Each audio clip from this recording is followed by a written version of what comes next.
I'm joined by Pennsylvania Department of Community and Economic Development Secretary Rick Siger. Earlier this year, Governor Shapiro revealed his economic development strategy. Why is it important to have this kind of a strategy? Look, when I came into this role, it became clear that while we have terrific programs on the books, we have incredible assets all across Pennsylvania, we didn't have a plan. And it's very difficult to know where you're going if you don't know how to get there. And I think our plan does a couple things. Number one, it sets forward a set of activities, whether it's budget initiatives or policy initiatives that we want to pursue. But number two, and maybe even more importantly, it helps us bring together the whole economic development community all across Pennsylvania, businesses, economic development folks, labor, higher ed, around a shared vision to move forward together. And so in the development of the plan, we not only sort of went deep on the data, we met with people where they were. We traversed the state. We did tens and tens of meetings and online meetings with key folks. And, you know, the mere fact of doing that actually, I think also has a lot of benefit in addition to the planning activity. So when you were having these meetings, what types of things did you hear from people? You know, we heard a lot, and we did these meetings regionally. We did them in terms of different kind of verticals, different industries. What we heard is really what you see in the plan, that Pennsylvania has exceptional assets, but we've got to invest to compete. We heard that other states are beating us for major industrial projects because they have the right tools in place. They have the right industrial sites in place. We heard that we needed to work faster. We needed to work at the speed of business. We heard that maybe above all, people are key, and that's why you see a key focus here on workforce. And we heard that maybe most importantly, regions and communities matter, right? All parts of Pennsylvania have something to offer, and we really wanted to develop a plan that was relevant and helped move all of Pennsylvania forward. So you mentioned other states. So were you aware, do other states have plans like these, and was it just something that Pennsylvania just was lagging behind? You know, many states have plans. In fact, where I came up doing this work in Virginia, there's a state law that requires that every incoming Secretary of Commerce and Trade do a plan. Pennsylvania has had plans in the past, versions of plans at different times under different governors, but it's been almost 20 years since a governor took a step back and said, like, hey, what's our kind of 10-year go-forward plan here? And again, as I mentioned, we didn't do this plan just to sort of pass it around and forget about it. We did this plan because we felt like we needed to set forward a really clear direction for how to compete in the global economy. And this plan, which I have with me here today and honestly never go anywhere without, does that. And I should be clear that the plan has a bunch of data and sort of analytics about where our economy is. But the most important thing it has is a playbook for action, right? It has 19 initiatives that we're going to push forward, measure ourselves on, and actually do. And that's key, right? You can't just kind of hang a lantern on the problem. You've got to set forward a vision to try to address it. And we believe we've set forward a set of initiatives to do that. Now, there are existing economic and development plans or programs. Mm-hmm. How does this plan differ from those? Yeah, look, we have a terrifically talented team at the Department of Community and Economic Development. There are economic developers all across Pennsylvania that are very good at their jobs. This is not to say throw out everything we're doing and start over. This is to say building on our success, building on our strengths in particular, how do we feel like we can compete? So I'll give you an example. We learned in the planning process from partners, from real estate executives, really from business all around the world, a key liability to our economic development efforts is the lack of pad-ready industrial and commercial sites. We saw that in the data. We put forward a strategic initiative in the plan, and the governor's followed up on that initiative with a significant budget initiative this year. He's requested that the legislature fund this program at $500 million. That is not an accident. We believe that's what it takes to compete in this economy, in this global marketplace. And we know that if we have more pad-ready sites online, we can attract more companies, especially companies looking to do real large-scale development and job creation. So you're talking about the PA Sites program. Yes, sir. How do people get involved in that? Is it something that any community can be involved in, or is it a private sector activity? Yeah, so this year we've piloted the PA Sites program at just $10 million. and we put forward a set of guidelines where a bunch of different eligible actors could compete for those funds, local governments, economic development organizations, and others. We are close to being in a position to award that initial $10 million. Should we be fortunate enough to be funded at the $500 million level, we are running very hard internally to develop a set of guidelines and thinking around how to deploy those funds in a way that's equitable across the state and in a way that really helps us to compete. And I think as I directed our team on how to kind of build out these guidelines, I've been really clear. The dollars we spend need to result in one of these sites becoming fully pad ready. I don't want to get a site halfway there. I want something to be in a position where if a company has an interest in Pennsylvania, we have a site that's ready for them, and that site helps de-risk their project financially, but also helps them get to market much more quickly. And that speed to market we're finding is really critical for companies. How does the program select sites? The program will select sites in a few ways. The way the pilot selected sites is we set forward guidelines and we ask for applications. And then we score those applications based on the guidelines. So you will see soon, in a few weeks, those sites we've selected. In the larger scale version of the program, we're evaluating a bunch of ways to select sites. One will be through a competitive grant process like this. We may also have some funds that we are able to deploy more strategically at the state level to close deals, to help companies, especially really significant large-scale industrial interests, who are looking to move to Pennsylvania, so we can provide them alongside an incentive package, a pad-ready site. What are some of Pennsylvania's advantages that the plan seeks to build upon? Yeah, I love this question because, I have a great job. I get to sell Pennsylvania all day. I think it starts with our people. We have an exceptionally talented and hardworking workforce. It moves on to our innovation economy. We have some of the top research and development institutions in the world, certainly in the United States here. They are turning out talent at an extremely powerful rate, not just, by the way, in the southeast and southwest corners of the state, but throughout Pennsylvania. And we have some of the very finest companies in the world here. Household names, but also other smaller, manufacturing firms that are critical in the supply chain for so many goods you and I work with every day. And I think that being able to build on those strengths, our people, our kind of innovation assets, and our corporate base makes this plan really doable, right? Because we are starting at a place where we have so much advantage. Now, you've talked about the need to compete in a global marketplace, not just regional or national. Mm-hmm. How does that need to be global change what type of programs Pennsylvania implements? Yeah, great question. Companies, local companies, regional companies, and international companies are making decisions every day about where to invest their next dollar. And in an increasingly sort of flat world, their decision to invest that dollar can be almost anywhere based on what they need. You can move a manufacturing facility from the U.S. overseas, for example, or a story I like much better, you can move manufacturing capability from overseas to here in Pennsylvania. And so we need to have tools that are nimble and responsive, not just to U.S. companies or Pennsylvania-based companies, but international companies. And we also need to have something that we continue to build on, expertise in global markets. So we have a team, our Office of International Business Development, that works with firms all across the country to help them find investment opportunities here in the U.S. For example, GlaxoSmithKline building a manufacturing facility. And that same team, or a part of that team, helps Pennsylvania companies export their goods and services overseas.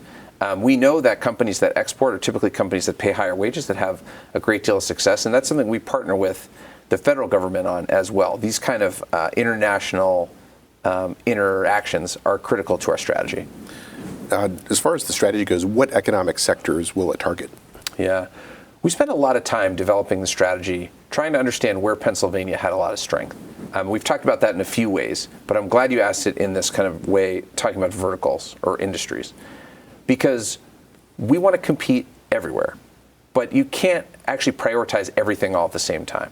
And so as we look at industries that we think are highly relevant, we tried to select industries both where Pennsylvania has a right to win, that is where we have excellence already, and where we want to win. That is to say, industries that we believe are growing in the long term or are stable in the long term, and industries that, pay a higher wage than average. So we've chosen 5 such industries: agriculture, energy, life sciences, manufacturing, and robotics and technology.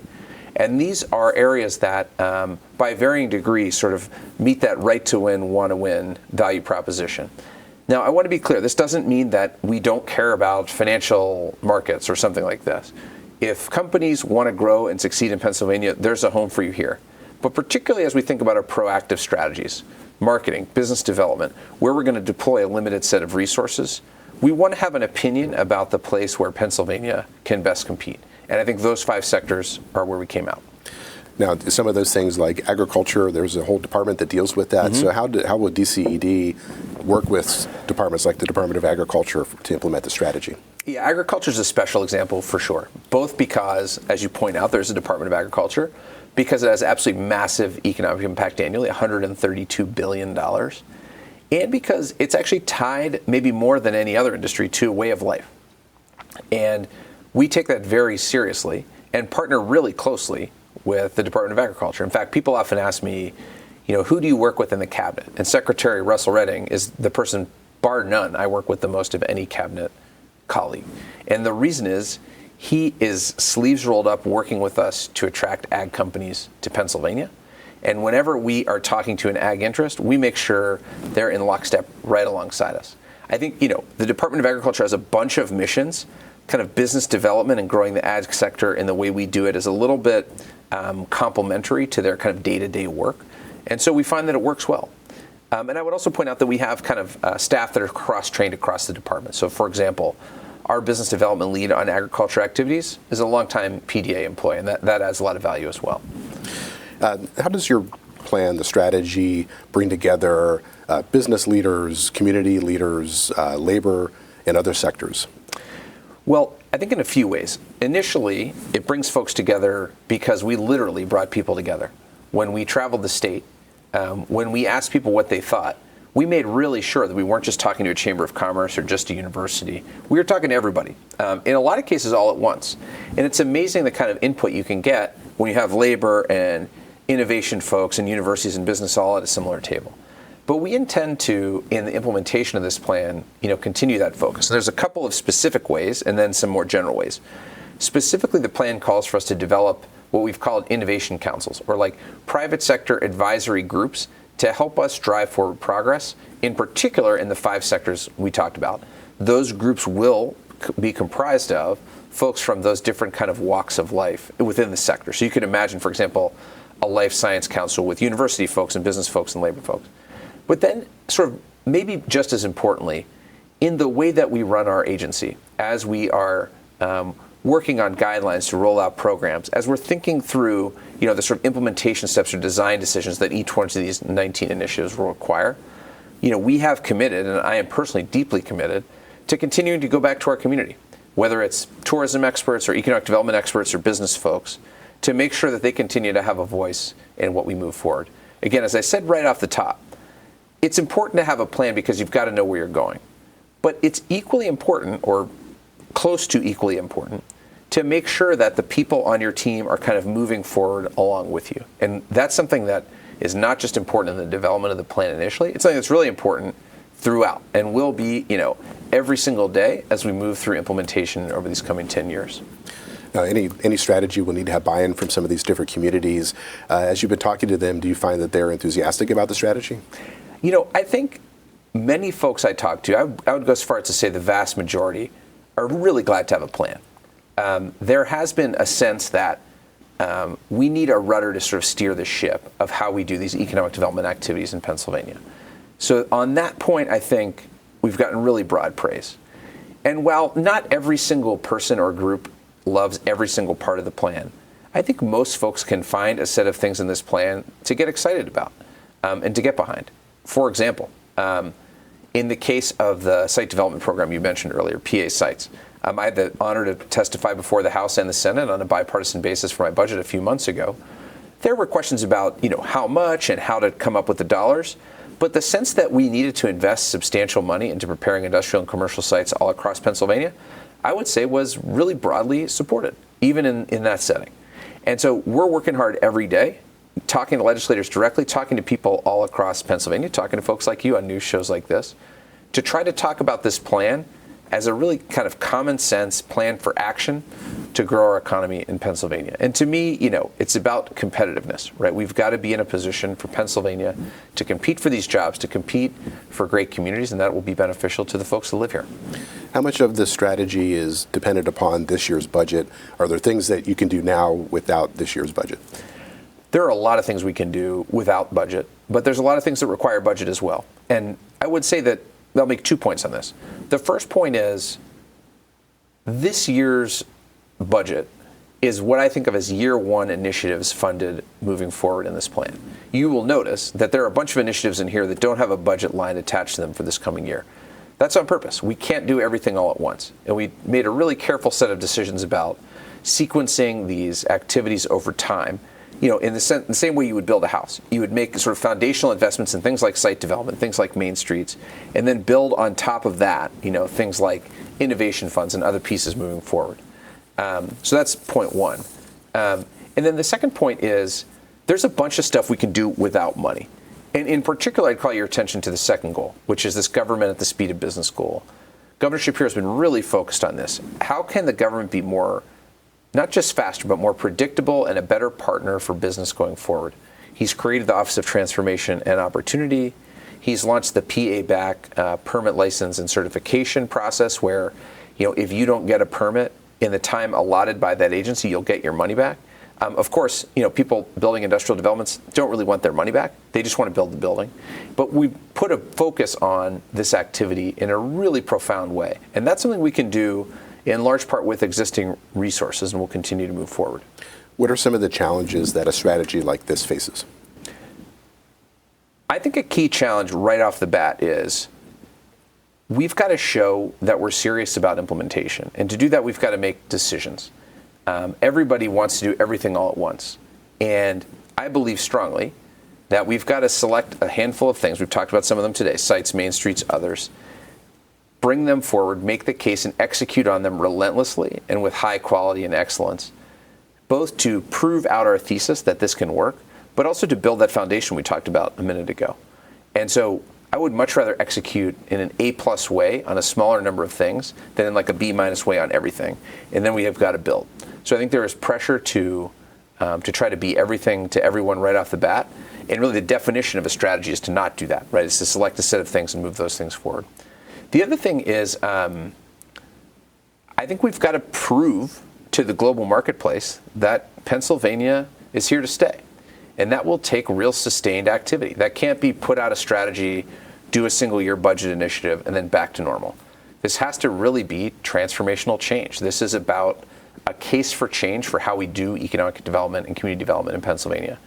That will be the cause of my secretaryship, my time as secretary, let's say. And it will need to be the cause of secretaries after me, who will undoubtedly have their own vision of how this goes. But that just incredibly sustained effort to prioritize and focus on economic development has got to be long-term to make this succeed. That's why we called it a 10-year plan. A plan, by the way, which, doing some quick math, as you will note, outpaces the governor's time in office. That was very deliberate because we want to make sure that this is a plan for Pennsylvania's future.